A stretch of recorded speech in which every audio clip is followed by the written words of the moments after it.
ఈరోజు నేను బీరకాయ పొట్టుతో పచ్చడి చేశానండి. చాలా సింపుల్, టేస్ట్ కూడా చాలా బాగుంది.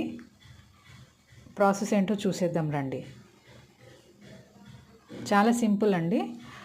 బీరకాయ పొట్టు, దానికి తగినంత పచ్చిమిర్చి, జీలకర్ర, కొద్దిగా చింతపండు, కొన్ని వెల్లుల్లి రెబ్బలు, ఉప్పు, ఇవన్నీ పచ్చివాసన పోయేంత వరకు ఆయిల్లో ఒక 5 minutes వేయించాలండి. పచ్చివాసన పోయేంత వరకు. ఆ తర్వాత కొద్దిగా చల్లగా అయిన తర్వాత మిక్సీ జార్లో మిక్సీ పట్టుకోవాలి.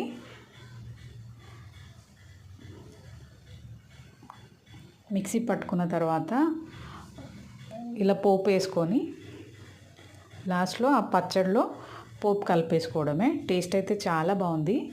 మీరు ట్రై చేయండి. పొట్టు కూడా వేస్ట్ చేయకుండా ఇలా చేసుకుంటే బాగుంటుంది.